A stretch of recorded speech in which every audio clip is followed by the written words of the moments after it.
How is the real estate market in Miami-Dade, Broward, and Palm Beach counties?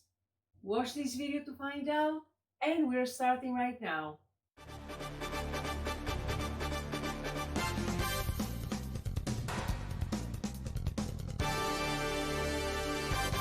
I'm Kate Smith, a local Hollywood real estate agent with Kate Smith Group at eXp Realty. If this is your first time to my channel, welcome.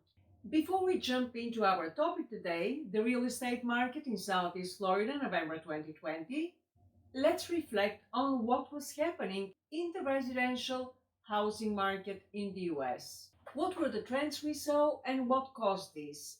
In 2020, we saw another great migration as hundreds of thousands of Americans departed large urban cities for the suburbs, the countryside, and different parts of the country.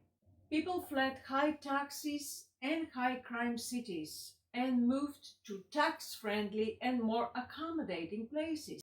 The existing home sales for the year 2020, report ending November, shows an increase of 5% over 2019. There are a myriad of reasons behind this migration. 1. The impact of the pandemic is clearly at the top of the list. 2.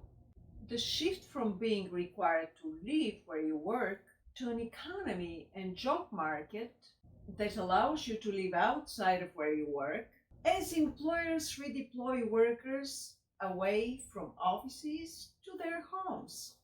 3. The civil unrest in a number of cities in the spring and summer. 4.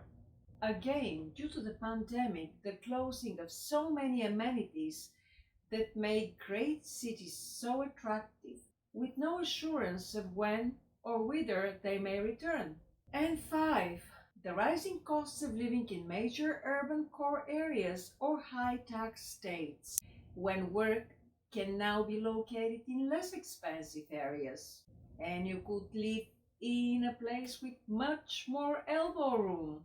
All have contributed to this sudden and large migration. But there is something different about this significant migration. We're not talking about the millions who flee coastal hurricanes and mountain forest fires, as most of these residents return to their towns, neighborhoods, and homes once the natural disaster has passed. The COVID-19 migration is something very new in our history.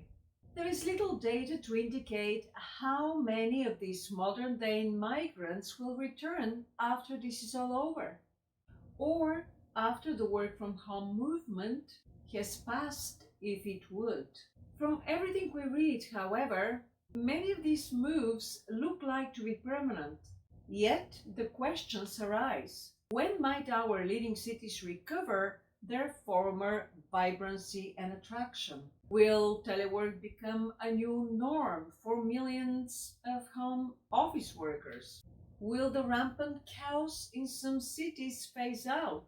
There are many unknowns. What we can say, though, is that housing markets outside some of our major urban core areas have benefited tremendously and cover virtually every region of the country. There is some expectation that this new migration trend will slow down a little bit in the coming months. Some of this is due to the extreme inventory shortage in these markets, such as South Florida, for example, and more specifically in the Tri-County area. Yes, 2021 will be an interesting year. Now let's shift focus on how that applies to our local Southeast Florida real estate markets by examining the statistics provided by our local board for Miami-Dade, Broward, and Palm Beaches.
And now, for those of you that have real estate on your mind and are thinking of buying a home in Southeast Florida or considering selling one, I would love to have a conversation with you. Call, text, or email me and let's talk. My contact information is in the description below. Thanks for watching this video, and I'll see you on the next one. Kate Smith, Hollywood, Florida.